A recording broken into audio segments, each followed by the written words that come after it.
and a very well written podcast, Kathy Oneto. How are you today, Kathy? I'm doing well, thank you. Wonderful. So this seems to be, for some unknown reason, the most favorite part of the whole podcast, no matter what we talk about. Um, where are you right now on planet Earth? I am in San Francisco, California. Okay, so if anybody was going to travel to San Francisco, go to there to work, they want to go on a holiday, what would you sell San Francisco? Well, I would say that San Francisco is one of the most beautiful cities in the world.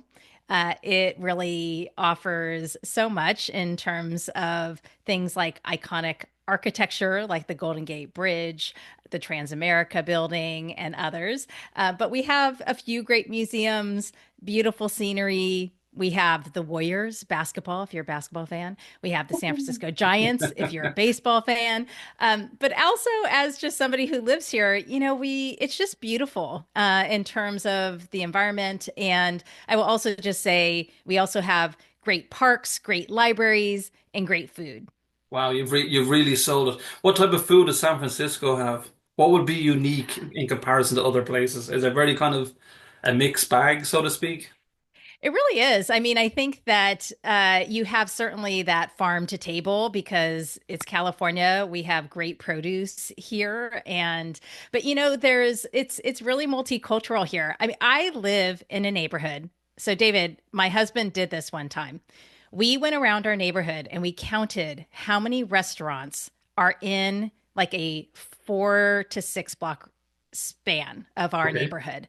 There are over 50 restaurants. Wow. And so, from an ethnicity perspective and different types of cultural foods, it runs the gamut. It's really, really wonderful. And so, whenever I talk to people about my neighborhood in particular, they always say, "Oh, there's great food in the Inner Sunset."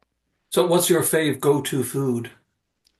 Oh, I'm a little boring, actually. Actually, there's going to be two. One is, I mean, I'm part Italian. I love Italian food. I'm my father's daughter too. My favorite food is pizza, I'm going to admit. And so there's a great pizza joint in our neighborhood. But I also love Thai food, and there are a couple of Thai places in our neighborhood as well.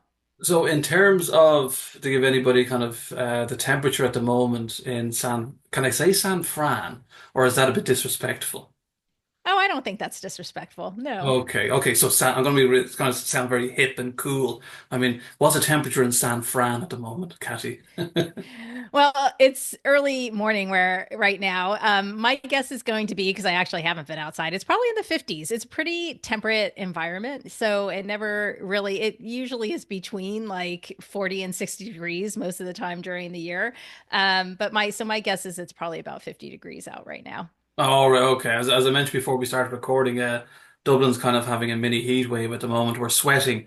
All you can see is Irish red faces. Nobody has any sun factor protection on whatsoever. We burn very easily, unfortunately. So yeah, I can say. Oh, but generally just during the year.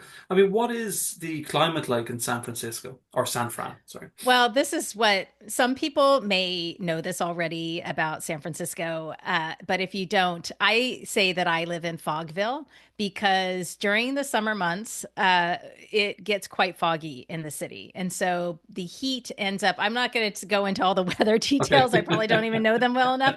But when it gets really hot in the central part of the state, it pulls in the fog. And so San Francisco often is in fog during the summer months, but can be quite beautiful at other times of the year. So, during there's a common phrase. It's attributed to Mark Twain, but I was looking it up again yesterday, and they were like, "Well, I don't know if Mark Twain really said it, but they say the coldest winter is the summer I spent in San Francisco."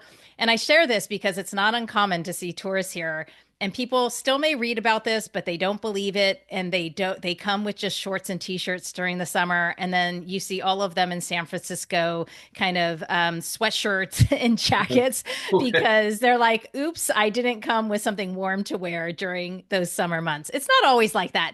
What's great about San Francisco is there's all these microclimates in the Bay Area, and so even if my neighborhood is in fog, I can always find sun somewhere. Right.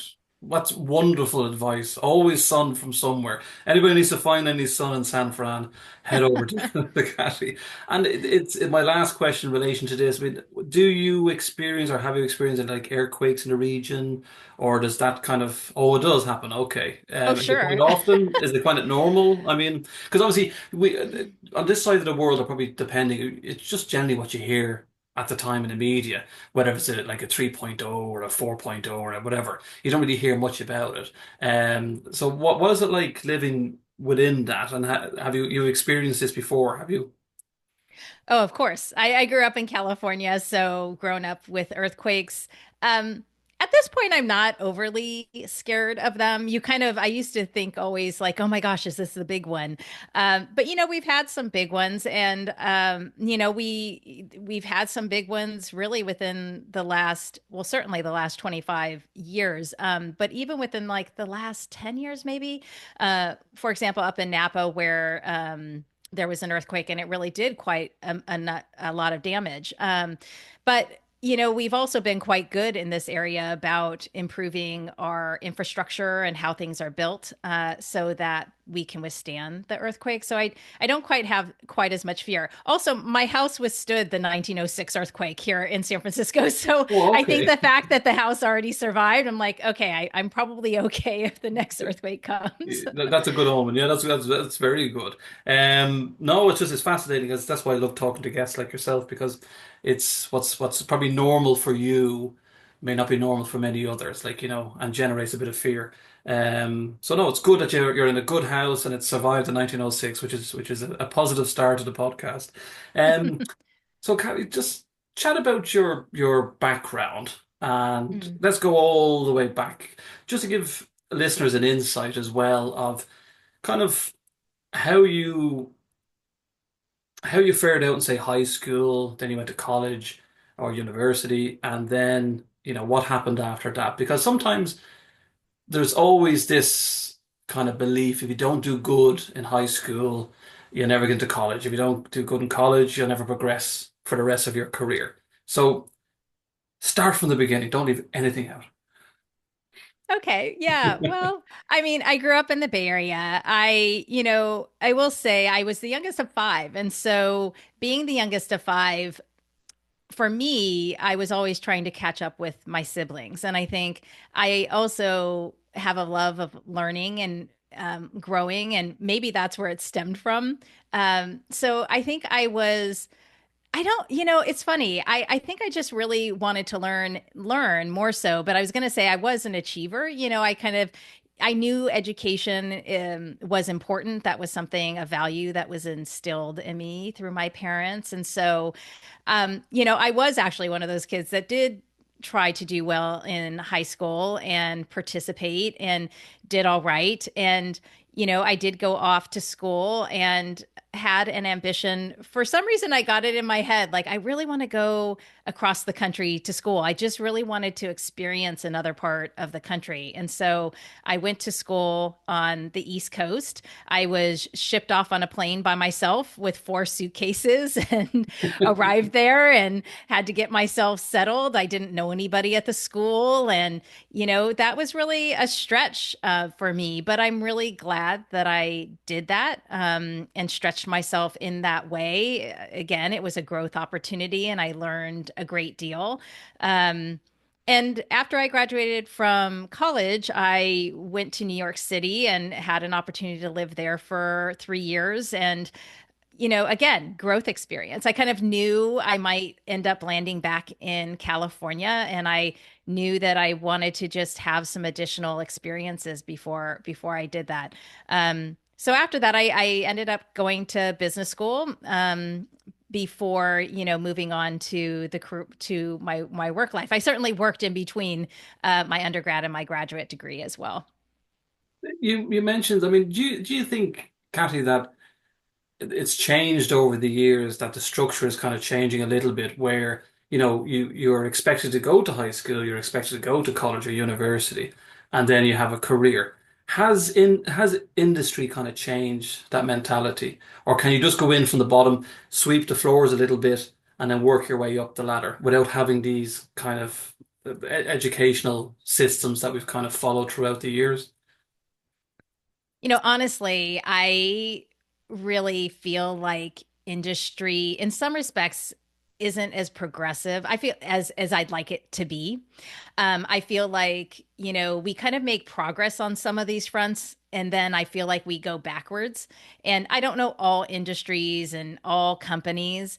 Um, but my hope would be that we don't have such limited views of what it takes to find one's path or finds one's career, and that we don't have these limited views of what we deem to be successful or how people get educated and trained. I think we need all ways, and especially in today's environment where the world is just moving so quickly, and we are needing to be retrained all the time. I mean, I just interviewed somebody else who said, the last data that she saw was that we are going to have 15 to 17 different careers in our lifetime. And I Wow. just paused to think about that. And I kind of want to question the data a little bit, only in that, well, okay, we work for about 40 plus years. That means we're changing careers supposedly every 2 to 3 years. And that might be we're changing roles. I don't know. Like, so to say careers, but that's a lot. And it means to me that, going back to your question, I think we need to be a little bit more flexible around how we look at people's experiences and what we bring to workforces. Some people will say like it's about skill sets, right? And we're hiring for skill sets. And yet when I talk to people who are trying to get hired, that's not what I hear. Right. Do you think a lot of nepotism helps? And I know this is kind of a very awkward question at times because you'll have all these application forms that you go through and you mentioned skill set and you think as the individual looking for that job, I am perfect for that job. I have the experience, I have the background, I have the knowledge. But you never get a call for an interview, you never get an assessment, and even if you do, you probably never get the job. So does networking help a lot? I Or would say, nepotism? yeah, yeah, yeah. I mean, I'll lean towards networking or just relationship building. I would say yes. I mean, for better or worse, like that is a way that in the past people found jobs, and it's the way that people, I think, are finding jobs today. And that's becoming that much more important. I think it's always been important, frankly. I don't think it's really ever gone away. But in terms of what I'm reading about and what people are experiencing with the impact of AI and how resumes are being viewed, it's become even that much more challenging. And so, honestly, I think this is important to actually emphasize, because one of the concerns that I have for some folks, especially as we've gone to, at least in some organizations, remote work, or this preference of some people to have remote work. And I'm not advocating not having remote work, but managing relationships in that type of environment, or making sure that you're building relationships with your coworkers, is really important, both just from a daily satisfaction Yes. standpoint, but also in what you're bringing up. The reality is, most of our jobs, once you start to establish a reputation, most of your jobs start to come from people who already know you or who can refer you. And so I'm not saying create relationships, that are false, but relationships are important, not just for, our career success, which is frankly helps support our overall well-being, but it also is important just in terms of our daily happiness at work. And so, coming back again to your question, like, yes, networking I think is important. And I just would say, maybe if networking, because that tends to have a negative connotation for a lot of people, is just build relationships with people, and invest in that. You mentioned AI there, which seems to be the taboo word at the moment. Well, maybe it's not. Mm. What do you think yourself, in your own opinion? I mean, do you think is it something to worry about? Is it something that it can help us all, or is it going to be the end of our jobs in the future? What do you think?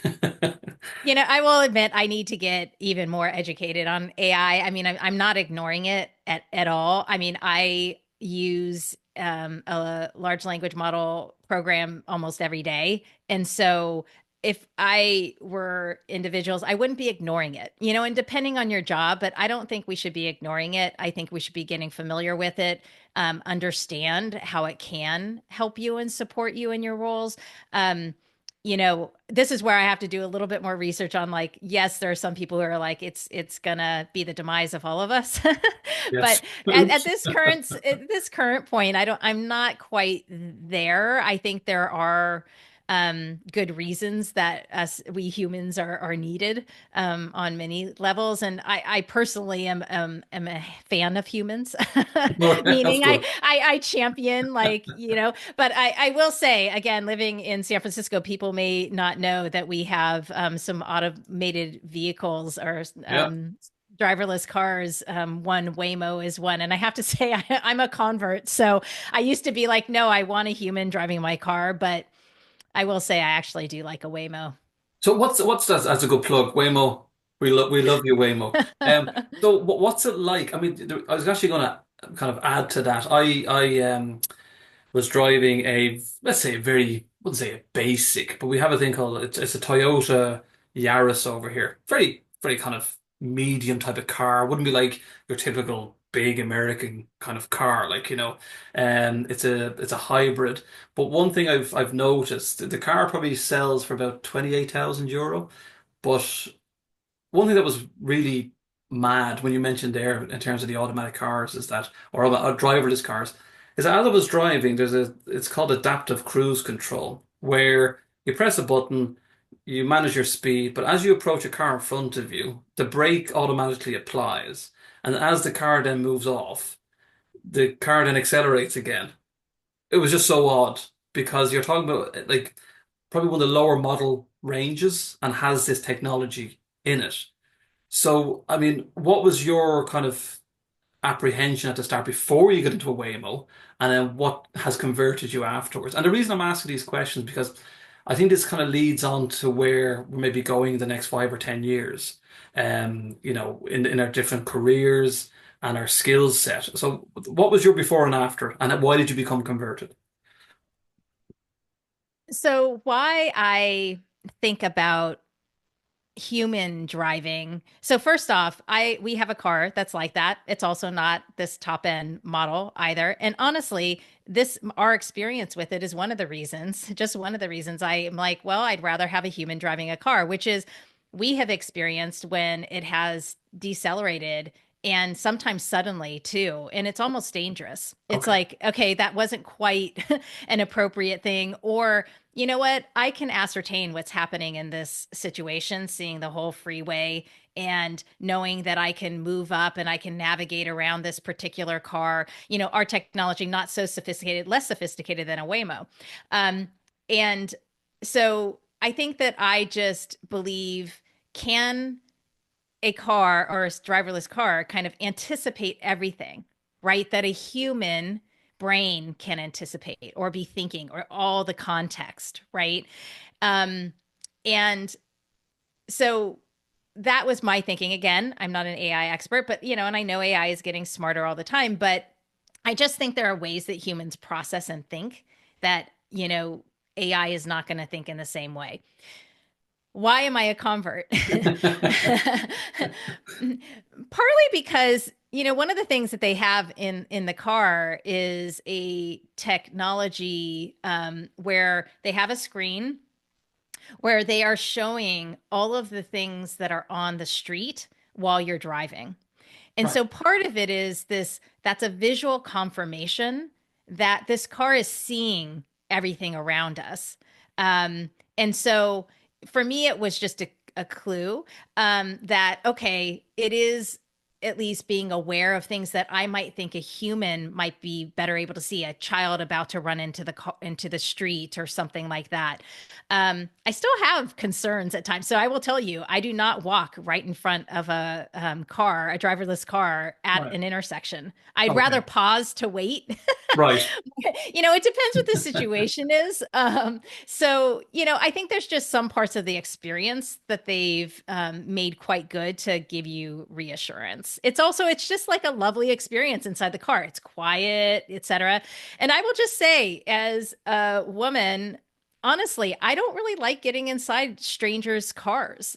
And Okay, so, that's a valid point. That's a valid so point. Yeah. from, yeah, getting in a Uber or a Lyft, my preference is, hey, this is a secure car. I'm not getting into some private person's car. It gives me a little bit more sense of security.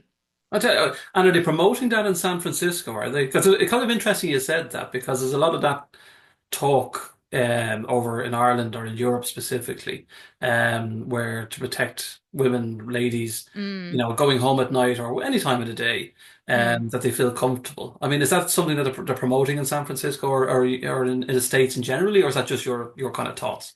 You know what? I actually haven't seen that, and I haven't talked with anybody else about that. I think, I had a friend who just shared, for herself, she was using Waymo because in between her meetings, it was just quiet time. So Right, she's like, I don't have to get into a car and feel like I have to have a conversation. Actually, for her, it was just kind of peaceful. And right. so I heard that, but I haven't really heard like the safety piece per se. But I will bring this back to where you started the conversation, which is, this is a sell point of San Francisco. Actually, a lot of people who come here, one of the things they want to do from a tourist perspective is actually get into one of the driverless cars and have that experience. Wow. And are you sitting in the back or the front? You can do either. I've Right. only sat in the back, but you can sit in front if you want. And can you intervene at all if it's going doing something stupid? Or does somebody talk to you and say, just relax? I know you're doing loops in the car park, but I mean, There is like call a friend we'll in the call a car. I friend. haven't I haven't had to do that. And look, you do see situations where the cars get stuck, and there's been reporting on that too. Yeah, so it's not always perfect, I think. No, but They're it's still fascinating. they're still learning.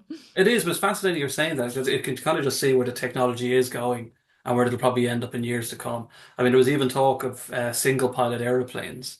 Hmm. The regulators over here in Europe are, from what I can understand, are doing trials and studies at the possibility of just having single pilot in flight or two pilots. I think it was long haul. Yes, there's a lot of information with that. Um, but it's fascinating. I like the way you mentioned about you should get in touch with Waymo, actually. I'm sure that'd be a fantastic idea for their marketing team. See, there you go again, Kathy. Your strategy is working. Your strategy is working. So moving on then. So what is sustainable ambition? Well, sustainable ambition is about, really a way for us to pursue our goals and our dreams, what we want for our lives and how we want to shape them in a way that really is hopefully more fulfilling and manageable over the long term rather than feeling like our ambitions are all consuming or could lead us to burnout. So, for me, what I talk about is the idea of becoming more consciously ambitious so that we can direct our ambitions wisely. And I talk about the sustainable ambition method being about aligning the right ambitions at the right time with the right effort. Right. And how then, say somebody like myself, an idiotic Irish guy who wants to climb the greasy ladder or the pole to the top, in terms of my ambitions and having a strategy, how can I manage that, especially if I have, say, a family life, I have bills to pay, I want to have holidays, I still want to be a high performer. What would you suggest? Well, I'll answer this in this way, just like from a broad perspective, where I point people is to, what often happens is we really focus on, external measures of success and using that to guide us in terms of what we should be pursuing in our life. And where I'm trying to point people is to really motivate your effort, focus your effort, and manage your effort so that it can be a form of sustainable success for you. And so, what that means is, truly motivating yourself personally around what you're pursuing. It means making intentional choices about what matters to you at this moment in time.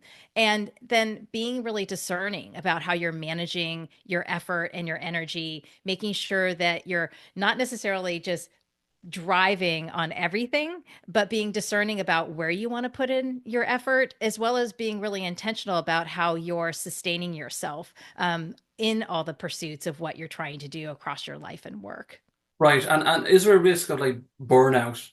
I mean, is there a possibility that the individual will burn out? And what usually happens then? And what can you suggest to them to kind of maintain a constant flow of productivity, I suppose, or happiness?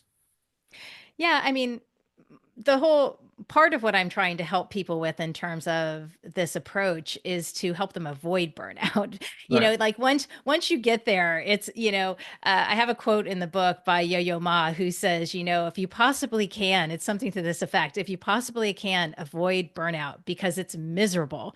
And I kind of am like, yeah, no duh, Yo-Yo, like it is miserable, but he's experienced burnout. And it's like if we can keep ourselves at a sustained level as opposed to getting to that point, that's really important because it does take a really long time to actually recover from burnout. So, part of what I'm really suggesting here is like, for one, if we aren't connected to our goals, if we don't know why they're meaningful and motivating to us, we can end up putting effort into them and come out the end and feel not satisfied and fulfilled. And that can lead to feelings of stress or, as I said, dissatisfaction.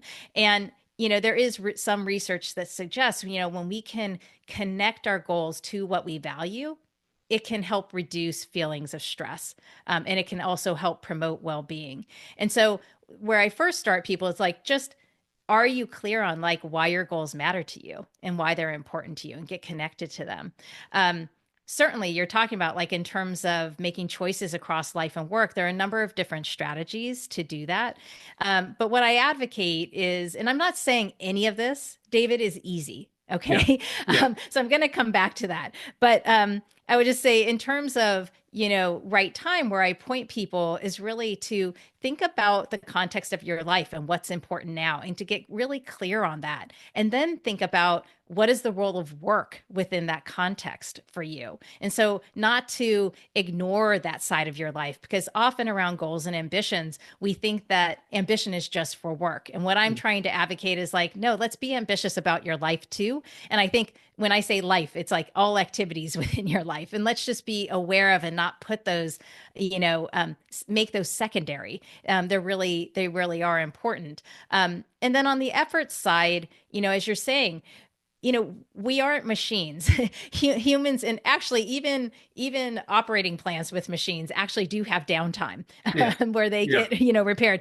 And so we need to remember that we as humans operate between two states of using our net energy and needing to restore it. And the reality is, we don't all, beyond sleep, we aren't always intentional and conscious about, are we really making sure that we are taking time and investing in small actions to help restore us and keep us sustained over time. Isn't it, in your own opinion, Kathy, it's like, is lowering expectations always a good kind of starting point? So you don't constantly feel like a failure. I'm not saying if anybody there hasn't succeeded at something, they're a failure. But I mean, if you're so focused on being the best, being number one, top of the ladder, all this type of stuff, is lowering expectations a good thing, or is that kind of is that negative? So it's interesting. Along these lines, I appreciate that you added the is that negative. Generally, I would say that lowering expectations is a good thing, right? In terms of when we have really high expectations, oftentimes, it can lead to stress because, when we don't meet it, we're dissatisfied. And so I think sometimes we stretch or strive for too much, or we want too much. And so I think lowering our expectations and really challenging ourselves on, well, what is enough? What really matters to me? What do I need to live, to have a well-lived life, to live a Yes. well-lived life? But the corollary to that is that there are times when somebody raises their expectations of you. So it depends on how you're using the term expectation. But when somebody has a higher expectation of you than you do yourself, you often rise to that occasion. Yes. And so, I really think it depends on how you're using the term of expectation and how you use that then to actually motivate yourself, right? So if it's stretching you in a good comfortable zone where you actually feel like you can rise to that occasion, it is a comfortable stretching zone where you can be in flow, then that's a good thing. It's negative when we actually start to get have high expectations and we start to stretch outside of a zone of actually being able to achieve it. That can actually lead to, research shows, a lot of stress. And so I think, again, dialing in expectations, I say this, about sustainable ambition as well, like, or dialing in ambition, it's like getting it just right. That's why I use Yeah. the term right. And right is, I should just say, because oftentimes when people hear that term of right ambition, right time, right effort, oh, right, there's a right or wrong. There's not a right or wrong. When I say right, it's about what's right for you. Yeah. So this is really a personal thing, and I think that's really important. For Is it okay to say no to the boss? I mean, and the reason I ask you this is because, if you are ambitious and you do want to progress within your career, and usually what happens when you progress in your career, you usually, well, most of the times you earn more money and more benefits and so on. But say if you say no to the boss, I mean, do you think that's a negative thing? Or in your own experience now with all the clients that you work for or work with, are they kind of letting you know, like, no, we want somebody that's there all the time. We want somebody who's loyal, dependable. So the first part of the question is, can you say no? And the second part is, what do the leaders want? Yeah, this is always tricky. I think that um, I would say you can say no with a caveat, right? Okay. Which is which is you need to do it in a politically safe way, if you will, or to not damage your reputation. I think it's fair to say no and to set boundaries. I think it's important to set boundaries early, but I think it's also you need to do it in a wise way, which is, for example, um, I yes, I can actually do that, but that would mean I can't do Y. So yes, I would be happy to do that, but it would mean that I can't, take on this project. I'm kind of repeating the same thing there, but I think that there are times when you can also say, hey, I'm not available for that trip for this reason. I have this obligation or this commitment.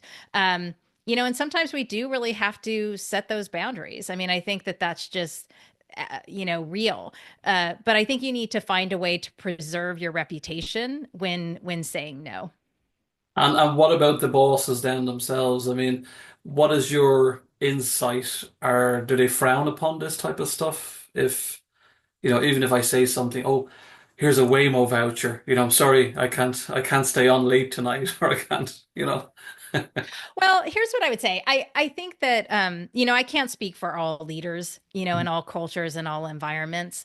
I think that most good leaders are going to respect that and understand when somebody says no in a respectful way. I think that one thing that I guess I might connect this to is I do think it's a two-way street, and I do think that part of this is built on trust built up over time, and who you are, your brand within that organization, your reputation in that organization over time. Are you somebody that generally is reliable? Are you somebody who generally demonstrates competence and ability to do your job? Do you generally demonstrate integrity around your commitments? Do you generally demonstrate that you care about the organization, about your job, about contributing to the overall organization and team? Those things, in terms of demonstrating that, earns you some goodwill, right? In Yeah. terms of like when you come back and say no. I guess the other thing I just wanted to say, because I think sometimes people are surprised to hear I say the sustainable ambition lady kind of say this, which is that I don't think hard work is bad, right? Like, and there are going to be times when you need to lean in, where there's going to be times where work is demanding. Yeah. And, the thing is, it just can't be all the time, right? Like, that's not fair to employees either. And so I think when it's an exception, or when it's then rewarded, hey, I know you worked on the weekend, so please take a half day on Friday, things like that, that there's a reciprocity there, but I think that part of the challenge that I think, and this is why I don't like the term work life balance, is that people think there are these hard boundaries between life and work when we think about balance, or they think we should always be in equilibrium. And that's just not a reality. And, one of the things I was going to share with you that I said I was going to come back to is that, sometimes when I talk about my method, people are like, oh, that's just too simple. It's a simple thing. Well, I'm trying to give us a simple framework to work with. But Yes. what I say is, life is complex and our environment changes all the time. Our context changes all the time. So, really, this is a practice. It's something where we need to be adaptable and adjusting as the world around us changes, our life changes as we change. And so, I think, sometimes people think like, I just want balance and it's just going to be the static environment and I'll be good. And it's like, that's just not a reality of our lives. I would even say, I say our modern lives, but honestly, that's just the reality of life. Things change. And so we need to learn to be a little bit more adaptable with this. And part of what I'm trying to offer people is a practice that they can come back to again and again. Great answer, and great explanation. Do you think, Kathy, that someone in your position now, you're going to be out the door with work in the coming months and years? The reason I ask this is because we spoke with AI briefly there. We don't know what's going to happen with that, and then people more than likely may have more time on their hands. Which usually what happens is people have more times on their hands. They have more time to think. So they could either be in negative thoughts or positive thoughts, hopefully more positive than they are the negative. Do you think people like yourself in your industry will be needed much more as the future progresses?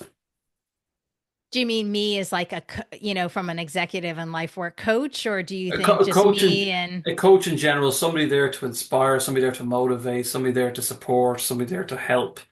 Because you know yourself, during the pandemic, as an example, people had so much time on their hands. They were dancing on certain social media platforms and all doing wonderful things, which is great. But they needed to do something with their time. They needed that bond. So I'm constantly thinking about this. I just think well-being, mental health, um, Mhm. life coaches, support. I think it's gonna be huge, in the coming years. What do you think? Yeah, I guess this is one where I would say it's a yes and. So, for example, I think that AI models can actually be really helpful and supportive and give access to support to people who might not have had access to a coach, say. And so, for example, I have even used AI where I'm just, and I was reticent. I was really resistant to this. Another time when I was resistant, and I actually put some things into, I use Claude, and I, put in my values and some other things that I was thinking about, and then gave it some prompts and said, hey, tell me what like a life map over the next 20 years should look like for me. And in doing some of these prompts or asking it some of these questions, it raised things that I was like, huh, I hadn't thought about that. That's amazing. I love that. And so I actually have found it useful, and I am going to it at times to kind of inspire me. And it is really a great, I think of this as part of innovation and Yeah. ideation. It is a great ideation tool. So on the one hand, I think that it can be quite powerful. The other example I'll share is just I was recently talking to a colleague who was sharing how she had been speaking to somebody about this AI technology that they're using for psychotherapy. And one of the benefits of it is that an individual interacting with it, because it's not a human, is actually feeling less judged. And Right. so like the advice is landing differently. So the counter to that though is I do believe in the training that I've had around somatics in terms of human connection, in terms of really feeling seen, heard, presence. Like human connection still really matters. Yes, it does. And people having a sense of like, are you with me? Are you present? Are you there? Are you hearing me? Are people making me feel like I matter? Do they see me and who I truly am? Most of us don't get that from the people in our lives, unfortunately. It's No. just, we aren't seen, right? And just a small acknowledgement, right, can be so valuable to people. And um and so I still think that human connection is still quite valuable. So I think it's a yes and. I can see the AI technologies being quite helpful and quite supportive, but I also think that human connection can be quite valuable too. Yeah, no, I agree with you there. I think I've used AI for it's amazing when you're busy and you want to kind of prioritize things and you put them in a section. I kind of say to AI, okay, I need to do this tomorrow, that tomorrow, and it'll just come back and say, okay, maybe try this at time such and such, or this at time such and such, and you kind of go, that's nice. Okay, I can think now, kind of, and plan things out accordingly. But as you said correctly, there's nothing better than picking up the phone to somebody, even somebody you don't like, Cathy, somebody you can't stand, just to hear that voice. Yeah, it's wonderful. I've lots of them out there in the world. Anyway, Mm. let's talk about brand strategy. So you mentioned there previously with brand, and if somebody within a company is reliable, responsible, they support the company's values and process.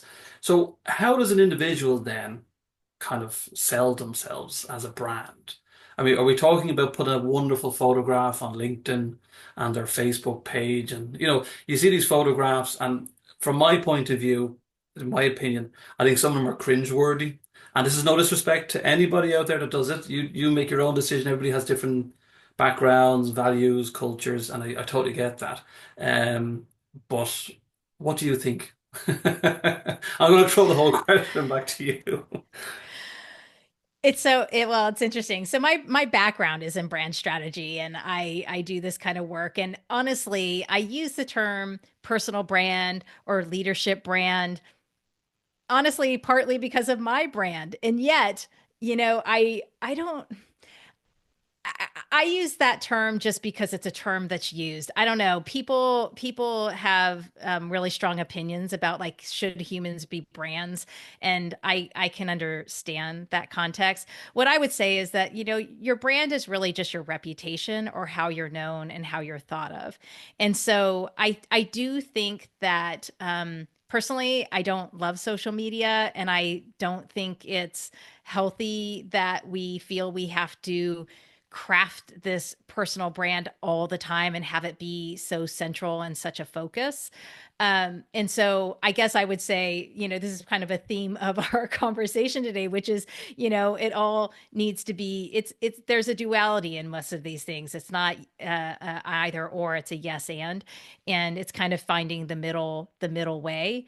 And so I think what's important about reputation, so I wouldn't ignore it, right? Like, thinking about, well, how do I position myself, or even just orient it where I go with sustainable ambition, is like, orient it towards yourself. Who do you want to be, and how do you want to show up in the world?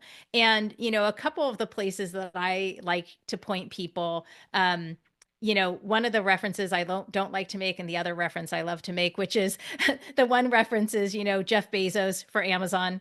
That's the one I don't like to make, which is, but he has said in the past, like, your brand is what people say about you after you've left the room. It's something to that effect. And so, ask yourself, like, well, what if I'm at a meeting, or if I've been in an experience, like, what would I want people to say about me after I left the room? Come up with 3 adjectives that describe that. And that is your guide for, how do I want to show up, in my meetings, and even, in my day-to-day life. Who do I want to be in this world?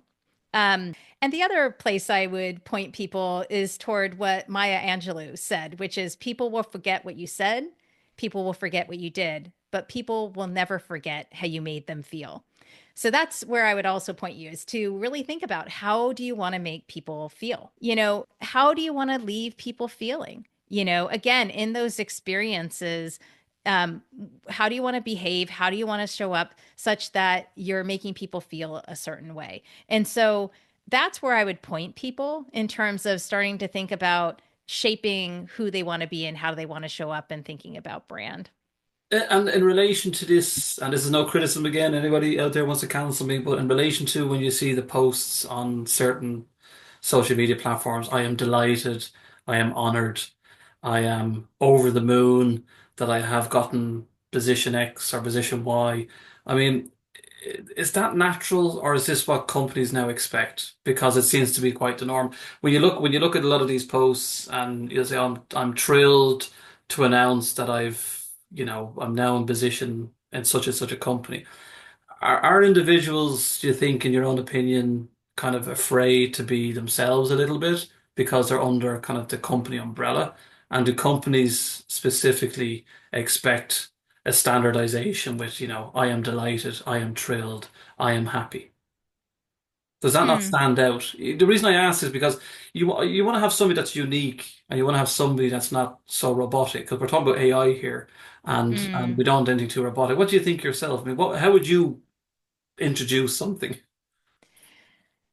Yeah, it's a great point. I don't know. I think that one thing that I would say is because it's just like, I think announcing where you are, what you're doing now, I think can sometimes be helpful because we're all in our own worlds. And, sometimes it's really helpful for people to know, like, oh, that person is there now. Oh, I actually have a need and I really like them and I want to reach out, so. And it can be beneficial to you if you do that, right? In terms of, depending on your role, but, in terms of just letting people know. So I do see it as kind of like a connection, making a connection with people, and even with a wide ranging network that you might have. But part of what I hear you saying is like, can we just be a little more original in how we Yes. express ourselves? And I think that's fair. And I think, part of what you're getting at, and I struggle with this too, is just this performative nature of social media. And, I don't love it either. It's not getting any better though, because of our friend AI, and, I will admit I don't like it, but I do sometimes use it for helping me with social posts. And then I get it back and I'm like, doesn't sound like me, No. rewrite, Yeah. so yeah, I mean, I hear you. I guess I don't judge people too harshly for doing that, just because I think I understand why you're pushing on it, and I that it do can. judge. I do judge. I do. No. You know what it is? I think it's a case. I'd love if anybody's listening to this and they're putting a LinkedIn post or any company's listening, a bit of originality, a bit of Mm, mm-hmm, personality. And mm, obviously the individual doesn't have to be offensive or anything like that, but just a bit of fun that you want to yeah. kind of read the post and you kind of go, right, I've read 100 posts, but this one really stands out. This is the individual that I want to work with. This is the individual that I want to having the company. You know what I'm trying to get at? I totally get this. Yes. I mean, I think again, I think I'll bring it back to kind of where I'm pointing people to. And I think it's fair. And it goes back to your brand comment, honestly, which is, who do you want to be and what makes you differentiated? And, part of that is allowing ourselves to be vulnerable in terms of expressing ourselves in a unique way. And this is where I actually might say, maybe use AI actually to help you, because I think part of what you're bringing up, and I will just say, is like, not all of us are great communicators, in terms of, or writers. And so I think it sometimes can be quite intimidating, actually. And we all do live full lives. And so carving out time to write the perfect post, right? But, Yeah. this is maybe to your point, like, hey, write me a haiku for Yes. introducing my starting this job. I kind of like you pushing on that to do something more unique. Yeah, just stand out. I mean, it's kind of like look. I mean, you can see me, Cathy. I'm an idiot here, like I'm in the space station here, looking over the planet.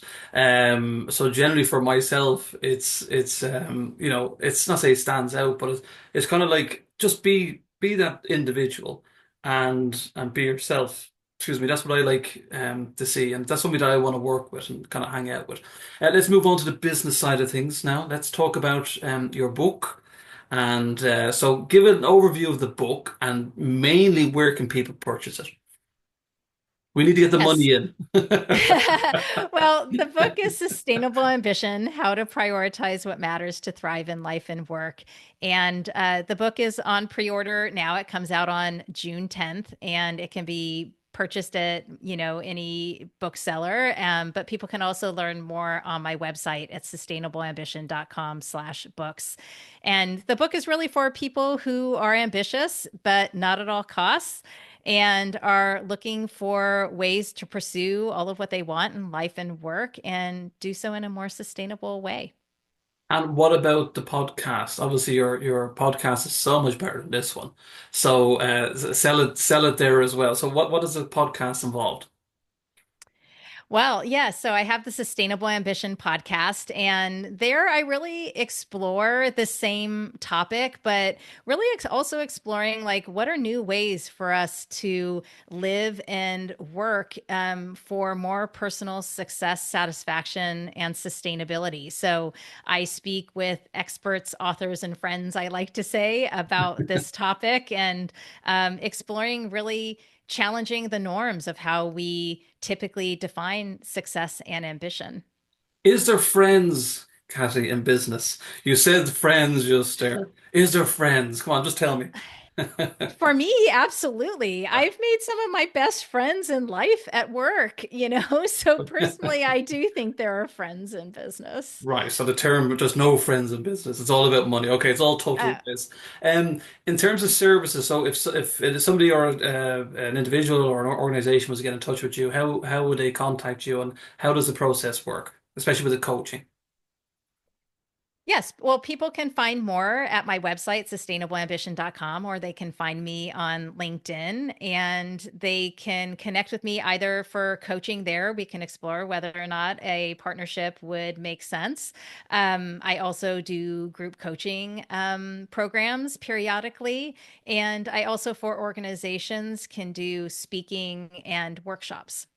Brilliant. So all this let me say thanks so much to Kathy Oneto for chatting with me today on the Wellbeing Crew podcast. Once the podcast is released and approved, I'll put all the links to getting in touch with Kathy directly. So thanks so much, Kathy, for chatting with me today. Thanks so much for having me, David. My pleasure.